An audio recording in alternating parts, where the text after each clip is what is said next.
Welcome to We Love the Hype, a podcast about advertising and PR from me, college lecturer Molly Wilkins. This podcast serves as a supplement for my classes, but is also open to the public with interviews and conversations that I hope will have engaging, enlightening, and entertaining stories about our industry. This conversation is with Aaron Buzza of Visit Macon. It dovetails somewhat on what was covered in my interview with Chris Floor. We talk about everything from Jason Aldean to Otis Redding and the strangest place Aaron went for a movie scouting trip. Let's go.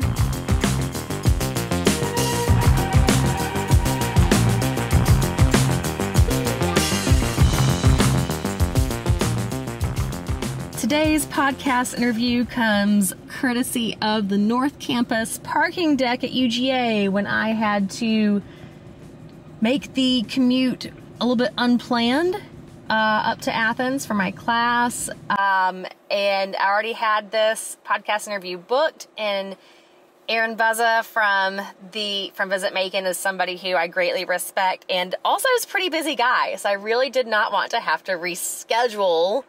So thank you for being flexible with me, Aaron, as I was navigating UGA Athens traffic for the first time on the first day of school. Absolutely. Happy to do it. And flexibility is the key to a lot of different things, I think. Yeah, I think so. And I think also flexibility, but also being prepared is so much of what goes on in the PR world. Now, I guess PR isn't exactly the hat that you wear at Visit Macon. So tell us, what exactly is your title and what do you do? Well, I joke that my title is Senior VP and COO with Visit Macon, and the joke is I could put a bunch of different tasks into a hat and draw 2 or 3 out at the beginning of the day and say, all right, that's what I'm working on today. But the serious answer is I have an opportunity to work with all of our different departments, from administrative to leisure to destination development to marketing and to sales, and assist them in different things that they're working on. I also do a lot of our research work, and so I get to run numbers, and if you'd asked me when I was a college student if I would be really interested in economics and research, I would have told you there's a 0% chance that would happen, and yet here we are. And that's a really interesting thing. In fact, as soon as we're done recording, I'm going to be doing some calculations on the economic impact of an event that a reporter had called me about. So my role gives me an opportunity to work across the different departments, to have a hand in aspects of all of what we do, and then the additional piece to my job description puzzle is I'm the camera-ready liaison, and that's the official term through the State Film Office for Macon County. So Visit Macon was offered an opportunity, more it was please help us, about 5 years ago when Film Commission volunteers just said, we're going different directions, we've got different things in our careers, we've got different things in our lives, and would you, Visit Macon, be willing to take it on? And so I raised my hand and said, I don't really know that we have any way to advertise this role. We don't know what the compensation should be. We don't know what the hours would be. We don't know what this looks like because this is sort of brand new to us. Yeah. And so I said, why don't I take it on? And we shifted some other things that I was working on to somebody who was being hired. And so I've been the head of the Film Commission ever since, and it's been a really interesting part of my job. So what does a camera-ready liaison do? Answers the phone. My role is largely working with locations teams for film and television productions. If somebody's looking for a specific school or a church, or we need a downtown scene, I'm the first point of contact in many cases when they start looking at Macon. I'll get random questions like, we're looking for a church that looks like it could be out in the middle of nowhere, that's old and rustic. What do you have in the county? Or we're looking for a downtown. Can we get some pictures of 2nd Street and 3rd Street and Poplar Street to present to producer, director, the art department, and to figure out if Macon works for the scenes that they're filming. So it's really more responsive, but then also just being proactive in building relationships with those locations teams, because it's fairly often that I'm talking to somebody with whom I've worked before, where they'll say, hey, I worked with you on Black Widow, and I remember seeing X. Is that still there? Is that a viable option for us? Could you send me some pictures? And through the pandemic, the role has changed slightly, just because productions were still working, but they weren't necessarily as keen on sending somebody to town just to go traipsing through people's homes or businesses. So I was often more photographer, as I guess first-line photographer, and then they would decide if it was a viable enough option to send somebody down to get more formal photos. It's kind of crazy that that's a job. It really is. It can be, and it was, and this was part of the reason that we sort of rolled it into an existing role versus trying to create something from new. We were told from the very outset, it's either raining cats and dogs, or you're standing in the middle of the Sahara Desert. Right. It's one or the other. So I could go 2 weeks without getting a phone call and then get 6 calls the same day. It's really interesting how that works, and when things are rolling, it is more than a full-time job. And it's one of those things where just on the surface level of it, you would think, why is that a Visit Macon thing? Aren't y'all about tourists? But I guess people who are filming, they themselves are in a sense tourists, but then they also have the opportunity, if the film does really well and people are like, wow, that's a really cool spot, where is that? Then I guess it can turn into more tourists. Is that right? Absolutely. When a crew comes to town, and our sweet spot is 4 to 6 days, really, just because we don't have a formal studio here in Macon. Mm-hmm. So they're bringing a crew of, let's just say, 100 people. That's a pretty good number. They're staying in hotels. They're eating in restaurants. And with the site selection, just from the very outset, it's not that much different than working with a meeting planner who's looking for a venue and looking for hotels and looking for local vendors. That resource is going to be the same regardless of the reason somebody's visiting. And so it does fit really well in what we're doing. And then, you alluded to it, when somebody's here, the crew who's based here in Georgia, for the most part, is all going to be working on a film 6 months from now. And so they might have had an experience here in Macon where somebody would put a bug in a producer's ear and say, what you're looking for is actually in Macon. Or, we had a really great time in Macon, and it was very affordable, and, people were very welcoming, and that opens the door to future productions. So, it's building those relationships and maintaining those relationships, because that leads to future business, too. Right. And what I keep hearing you say also is how important the personal relationship is. I think it's such an intangible thing, the face-to-face sometimes. And I think sometimes we get so focused on the digital aspect and social media aspect of marketing and PR that it can be very easy to forget that this is a very relational business. Absolutely. In a lot of cases, I could pick up the phone right now and call any number of the contacts I've worked with, not just in film, but over the years, and say, hey, I'm working on a project. Would you be interested? Or, hey, I'm looking for some information. And I'll give you a perfect example.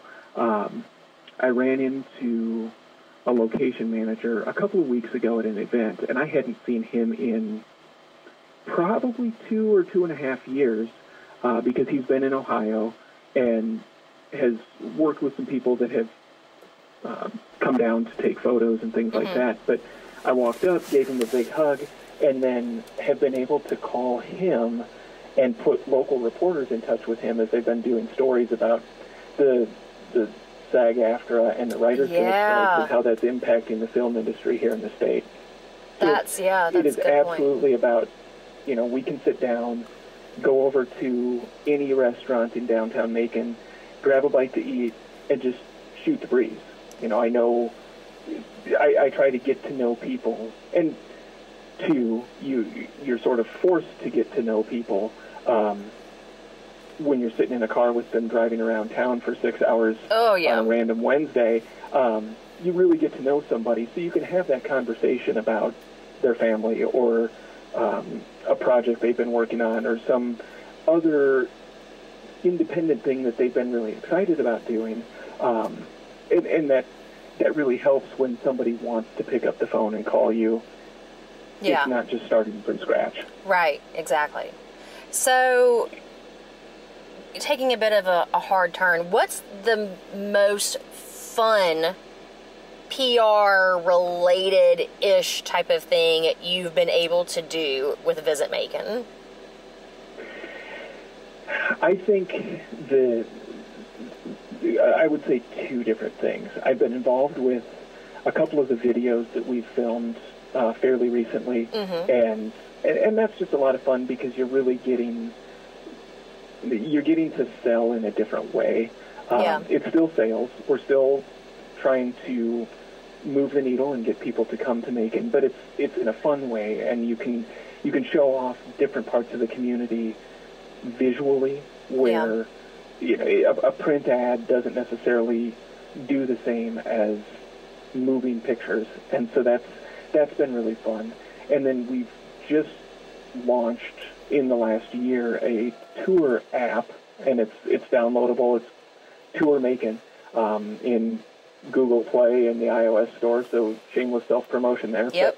But, that's allowed people to have their phone in their hand and tour the historic sites in Macon as it relates to African-American history, as it relates to music, which is obviously a huge thing for Macon. And just today, hot off the press, we're releasing a film tour. And so that's been a lot of fun. And that's, again, it's just a different way of presenting information, utilizing the technology that's available to us, and really putting the experience in the hands of the user. They don't have to have a physical brochure. They don't have to necessarily take a scheduled tour. It can be done on their own time, and it really gives people an opportunity to explore at their own pace and see everything that they want to see things that they maybe weren't necessarily aware of, and be more informed. And I think it shows different aspects of the community that maybe people weren't aware of, or the tour might take you to a particular place in town, and then you look around and say, oh my goodness, this is different than I expected, or that's a new store, that's a new restaurant, I want to go in there. And I think it tells the community story in a really unique way. That sounds really cool. So with that app, what is your favorite film that's featured on the app? Oh my goodness. We're featuring, as near as we know, everything that's been filmed here in town. And that's a lot. Absolutely. It's 40 or more. Oh my God. I didn't know it was that many.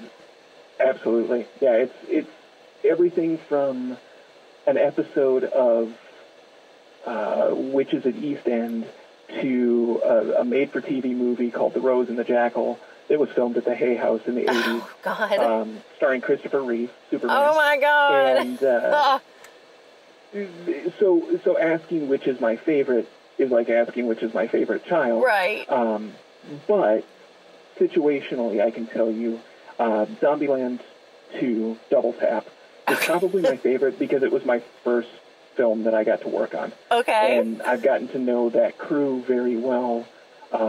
Still consider the locations team good friends. I run into them, share texts with them every once in a while. And just because that was my entry point into the industry, that's probably been my favorite, just because it was new at the time. Yeah. And everything that I was experiencing was first time, and so everything I was experiencing was a learning opportunity too. That's so wild. And I snuck into a building and did things that were probably not advisable, but got the job done. There you go. Sometimes that's I'm not advocating doing things that you're not supposed to do, but sometimes that happens. Correct. And truly, when I snuck into the building, it was with tacit approval from the owner. It just happens that the owner wasn't on site here in Macon. And Nice. So when the neighbors came over and said, "What are you doing?" I said, "Well, we have approval from this person and this person." And they said, "Oh, okay, that's fine. Go ahead and do what you want to do." That's fantastic. So Macon recently was not exactly in the headlines per se, but I'd say one of our, I guess, native sons, though he's not originally from Macon, but he did graduate from high school here. I don't know necessarily how close this person considers Macon to be their hometown, but Jason Aldean was in the news recently when we're recording this. It's not really being talked about so much right now as of time of recording, but in the not-so-distant past, he had a song that came out, Try This in a Small Town, that at least on Twitter, or X, I guess as it's being called now, there was some little buzz about Macon and how we're not a small town, for one. But did that affect Visit Macon any? Did you have to prepare for any kind of backlash? What did you have any real role in that? There were conversations that we had about, do we respond? How do we respond? Do you jump into the fray and proactively try to combat things that are being said, and the way we approached it was we worked with Justin Andrews, who's with the Otis Redding Foundation, Otis Redding's grandson. He's also a board member of ours, and asked him to talk about his Macon experience and his family's Macon experience. And we released that not necessarily in response to anything, but also just as a blanket statement about this is different than maybe what's being portrayed elsewhere. We weren't jumping into the comment sections anywhere necessarily. And I will say this, the really, I guess to me, heartening part of the experience was there were a lot of people, unprompted, defending Macon. Yeah. And talking about how it isn't what was necessarily being portrayed by some, and it wasn't a small town, and it's a real unique, vibrant, diverse community that maybe has changed since people had been here last. And so, that organic response was nothing that we had control over, but it was just really great to see how people responded and took exception to people who were maybe trying to portray Macon in a certain way. And some of that, I think, also came from comments that, and forgive me, I don't watch The View, not out of any spite for the program, I just don't happen to catch it. And so it was not until much later in the conversation that I even knew that there was commentary on that show from somebody saying some disparaging comments about Macon. And it sounds like some of that response was also regarding that. Yeah, and I think, everybody is entitled to their own opinion. And it's just unfortunate that sometimes it's shared at an inopportune time. But again, I think people jump to the comments, jump to just posting on their own about how Macon isn't what was portrayed necessarily. And I think, that's nothing that a perfect media strategy can buy. That's just people saying, this is different than what it is that is being portrayed. And I think that's been very positive to see that. Just as a resident, not wearing a Visit Macon hat, people proudly proclaiming Macon is a great place is great to see. Regardless of the role you have, I think, anytime there's opportunity to share your pride in your community, that's a wonderful thing, and people can see that. Yeah. And again, that also goes back to relationships that people have. And I would say, too, the counter to, I guess not counter, because it wasn't in response to any of this particular controversy, but everything that's been written about Macon over the last year and a half, we were included in a New York Times Best Places to See list. We were on Condé Nast Traveler's 23 Places to See in 2023 and featured on the CBS This Morning. Those are things that are real, and those are things that people who are boots on the ground are seeing and experiencing and then writing about themselves. And so being able to point to reporters from and travel writers from all over the world talking about the positives of Macon, one little blip on the radar is not going to change the fact that there's a whole lot of people seeing the really great things that Macon has to offer. Yeah. So it sounds like that issue was something that you were and your team were proactively talking about, but not necessarily publicly reacting to, just kind of being prepared in case there were some kind of issue. Absolutely. Yeah, it's sometimes the best strategy is having a strategy and then not having to implement it. Right. That makes absolute total sense.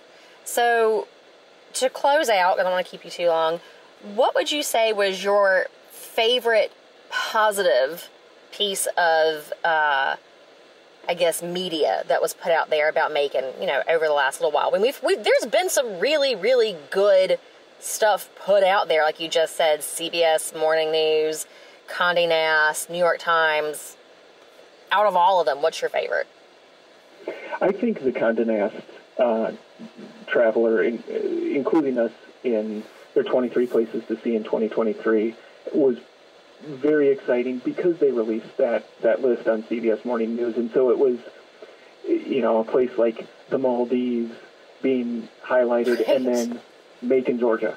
And so, and Dale King even said in the broadcast, well, I've never thought, I need to go to Macon, Georgia. And I think that was a very positive thing, too, even though it comes across as some way negative sounding. Yeah. That gave us an opportunity to reach out to her and say, when you want to come and visit, please do. Right. And, she's good friends with Oprah Winfrey, and Oprah's been here several times. Yep. And so I think, there's good ways to talk about that, and that's such a well-known publication and such a well-known list that the piece itself and then being able to see it announced on CBS Morning News was really exciting. Yeah. And I would say, too, the secondarily, all of the work that's been done as it relates to the national park and the initiative to have Okmulgee Mounds become the 64th national park in the country and the first in the state of Georgia, all of that positive press has been exceptional because we've seen park visitation increase this year, and there's just a groundswell of support for that initiative. Yeah. And so that just as a greater picture, it wasn't just one article, but multiple articles included that. That I think has been tremendous for that effort. Yeah. And, one last question, and I haven't really done a good job of keeping up with this. So where are we on that bill? Do you know? There's a bill that's been drafted, and we expect that it will be up for study, and I I should go back and watch the old cartoon to remind Schoolhouse myself how Rock. a bill is passed.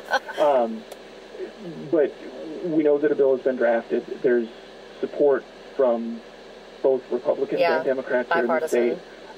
It's widely viewed as having bipartisan support throughout both houses of Congress too. And so there's some study work that's being done on the draft right now, as I understand it. And then sometime this fall it will be released, go through committee, not in a major hearing necessarily, but just it'll go through committee for their markups and study and things like that. But we're cautiously optimistic that things are headed in the right direction. That's awesome. Well, thank you so much for speaking with me. You've always been very open to talking and sharing your experiences with students, and I appreciate that. Absolutely. Anytime, it's a pleasure, and I'm happy to do it. Thank you. Thanks, Molly.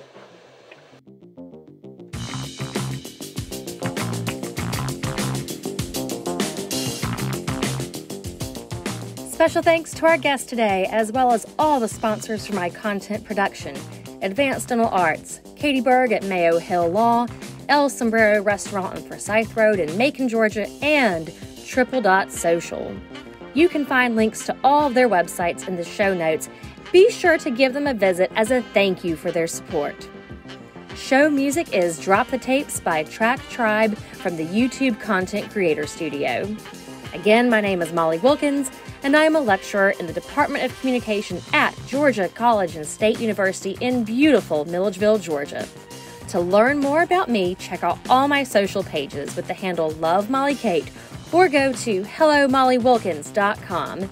Be sure to continue to follow along with us with this inaugural season of We Love the Hype.